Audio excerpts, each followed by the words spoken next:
Hello everyone and welcome to another royal reading. I am using the lovely tarot deck, the Curious Creatures, the Tarot of Curious Creatures again for this reading. It's a gorgeous deck and I am really enjoying working with it. So that's the deck for those of you who are interested. And the reading today is going to be about the Queen's speech, the fabulous speech that she gave by video to the COP26 conference, to the people there, the attendees there. It was a very profound, a very powerful speech. I think made even more powerful by the fact that she wasn't physically present. And of course, there was the gorgeous photo of Prince Philip with the butterflies, and she wore that beautiful butterfly brooch. And it was a very moving speech. She has been making some very moving speeches lately, and very powerful, very personal. It was very well received. And of course, in it, she mentioned how very proud she was or is of not only Prince Philip, but also her eldest son, Charles, and her eldest grandson, William. Them for the work that they have done for the environment, the amazing work that they have done for the environment.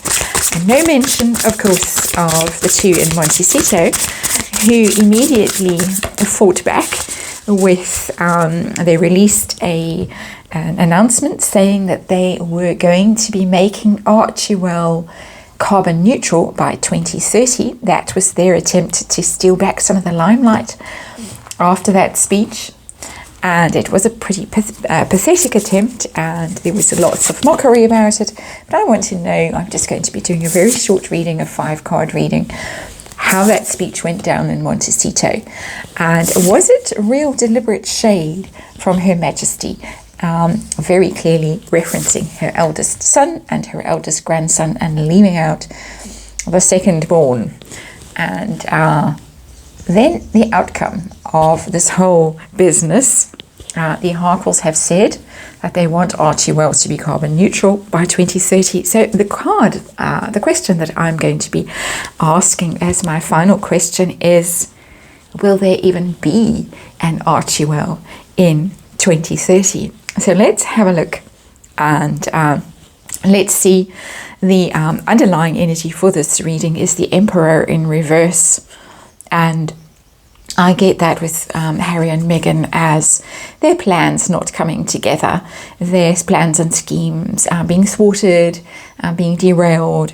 And also, of course, the Emperor is the monarch, the leader, very powerful, and so that would be the Queen, but in the reverse, that for them it was rather a blow to see her so regal, so powerful, so influential, and themselves being so powerless. The Emperor in reverse is a powerless card, but it's also the card of narcissism. It's the card of rampant ego, and so it contains all of those meanings, and very appropriate, I think, for this reading. So let's see. The general atmosphere around that speech. I'm sure that the Harkles watched it. What was the atmosphere like when they saw it? 5 of Cups in reverse, and that is the card of woe, the card of regret. And I do think when I see the 5 of Cups in reverse here, it's the card of never-ending woe and the card of never-ending regret that they cannot get over. As I always say, reversed cards have many possible interpretations. Can be the opposite of the card. It can be an increased potency of the card, and it can be a delay coming up in the future. But there it is, the 5 of Cups, and to my mind, a lot of sorrow, a lot of regret, and possibly even drowning sorrows with that, with all those cups being spilled, being knocked over. Possibly, all in my opinion, of course, tarot reading, entertainment purposes. Possibly some heavy drinking went on to drown sorrows. While that whole conference was going on, of course, William and Catherine were there, Prince Charles was there, everyone was there, mingling with the world elite. not just leaders, but business leaders. Everybody flew in, of course. It was a big deal. And Harry and Meghan were not there, and the only thing that they were able to offer was this rather pitiful vow to make Archewell carbon neutral. And as everybody says, what is Archewell? Archewell doesn't even have a carbon footprint at this point, except for the private plane trips that Harry and Meghan take so relentlessly. So let's see. How did Harry feel about the speech, about not getting a mention by Granny? How did he feel? Six of Swords in reverse. And that is not being able to leave your troubles behind. With the Six of Swords, it's the traveling away. There's the little journey that little rabbit is going on away from trouble, or the tortoise is going on a slow journey away from trouble, being watched by the hare. It's a rather sweet interpretation of the Six of Swords energy. And in the reverse, you're not able to leave your troubles behind. It's a constant reminder. It's a constant thorn in his side that he is not firstborn. He is not important. He hasn't accomplished anything. He hasn't achieved anything. For all the fine talk, the hot air, as a lot of people are saying, that's coming out of the PR, of Harry and Meghan's PR, they haven't achieved anything. They haven't done anything. And the Six of Swords tell me he's painfully aware of it, that he hasn't progressed on that journey. He was supposed to be leaving his cares behind him and his troubles behind him and going forward with his life, and he hasn't. If anything, he's gone backwards in his life, and disastrously so, and he knows it. It's not major arcana, but it is a painful card, and especially when it sits next to the Five of Cups, those are two very painful cards. Inability to leave your troubles behind you, your sorrows behind you. How did Meghan feel watching it? And there she goes, the Hierophant. She knows that she was seeing power in all its glory. The Hierophant is the royal family, is Her Majesty the Queen, is that connection between the divine and the human realm, the leadership, the hierarchy. The Hierophant is hierarchy. It's ascending. It's taking the high road, being noble.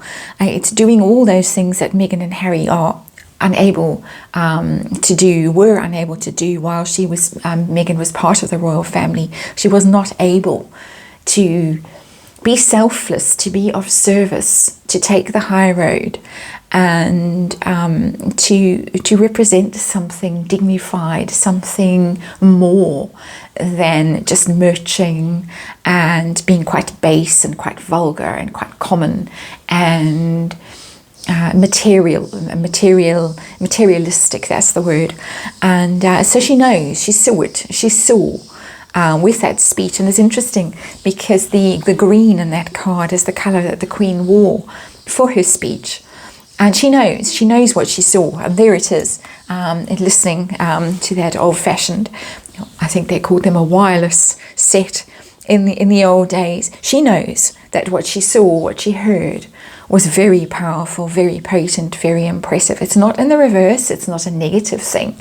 It's simply for her watching it. She knew that what she was seeing was very powerful, very impressive, very, very statesman-like, very unlike anything that she has achieved in her own life. Almost a lesson, because the Hierophant is a teacher as well. And so she was served a lesson with that speech.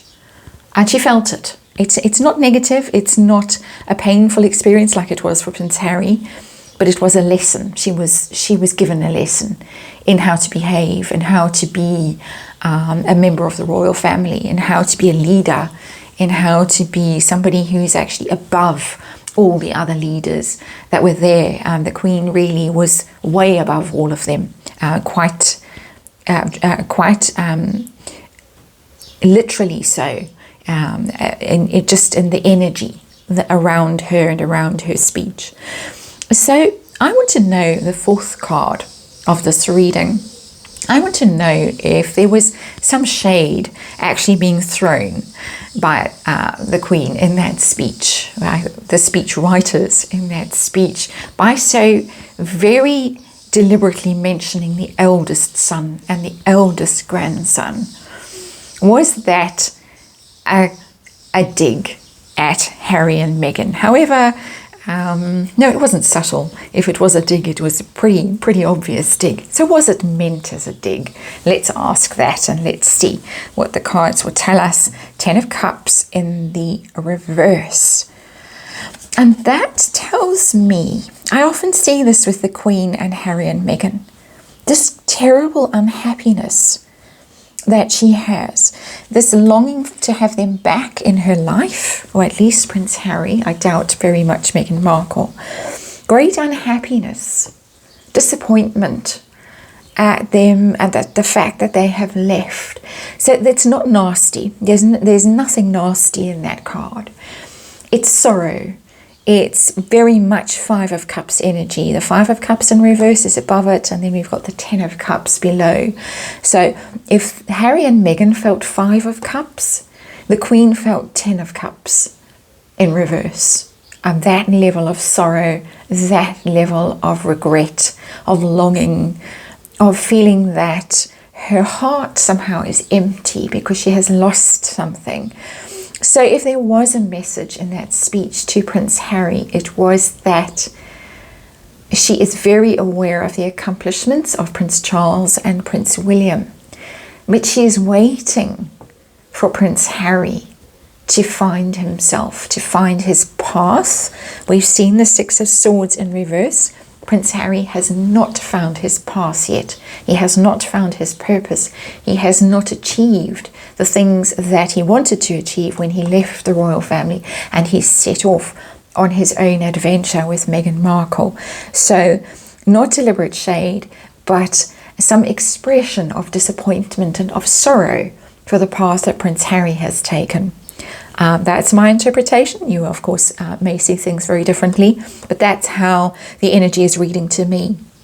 So for my outcome card, this 5th card down here, and I said at the beginning of this reading that I want to know, Archewell is apparently going to be carbon neutral in 2030. So my question for the cards, my final question for the cards is, will there even be an Archewell Foundation in 2030?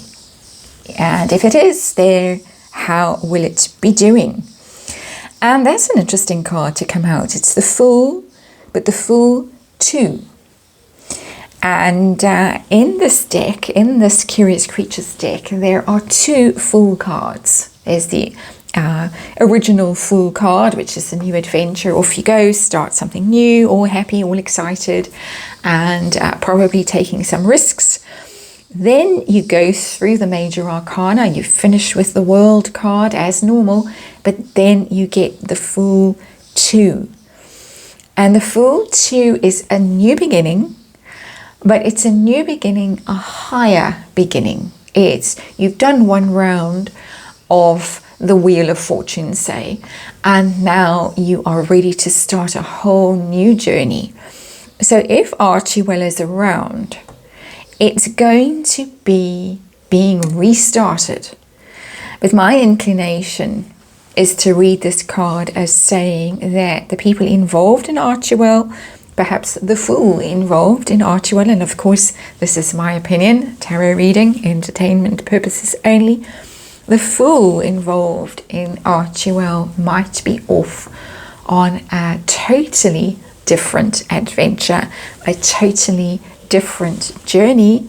There is the journey card above this Fool card, and the journey so far has been unsuccessful, but by the time we get around to 2030, it looks as if the Fool might be breaking free, leaping into a whole new adventure. So I'm not getting doom and gloom for Archewell. I'm more getting the sense that at least one of the participants, possibly 2, both of the participants are off in different adventures, whether together or separately. This card isn't telling me. I'm not going to check that energy now for this reading. I think it's an interesting enough conclusion that there is a whole new adventure waiting for at least one of the pair in Montecito, and it may not be connected to Archewell at all. Tarot's left us on a bit of a cliffhanger in this one, quite literally, with the Fool 2 there ready to leap into the unknown. But I quite like the energy of being left on a cliffhanger here with this reading. I think it's quite appropriate. And as always, I very much enjoy these cards. I hope you enjoy them as much as I do. And thank you for watching. I'll see you in the next reading.